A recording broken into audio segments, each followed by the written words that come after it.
On the crowded street of Golgotha, dropped the tears of a heartbroken mother. For the only hope she had for her bedridden son hung on a tree, dripping with sweat, his skin by torment, all undone.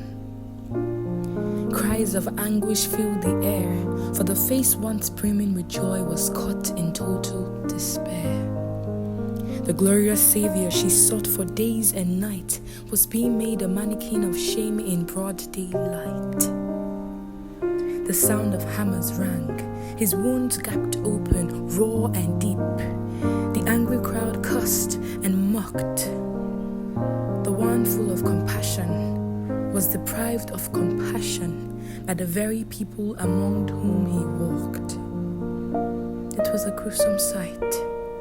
The all-powerful could not put up a fight.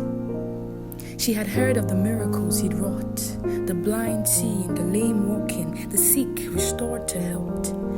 But now, as she gazed upon his bleeding, helpless form, her heart was shattered for her plagued young son.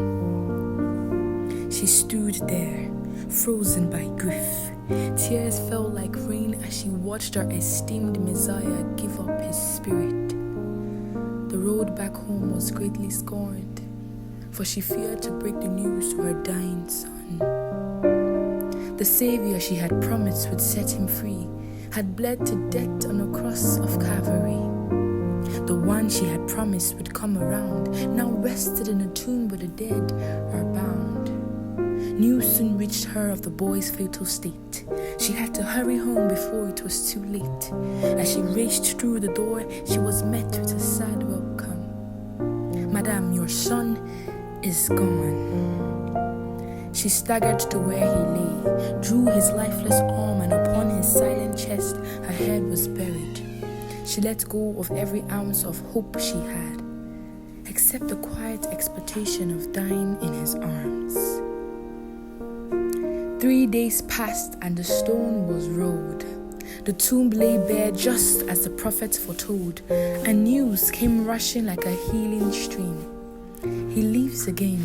Christ is risen. A mother's hope once more was ignited. She prepared to go ask where the risen Christ could be sighted. But as she stepped out the door, her son, once dead, came running across the floor. Many, like this mother, have felt life slip away from those dreams, that loved one, or that situation for which you've earnestly prayed. But like this mother, let hope remain intact. For death has been defeated, and the conqueror lives in our hearts. No matter what the situation may be, the benefit of his resurrection is ours to bask in. A gift to you and me.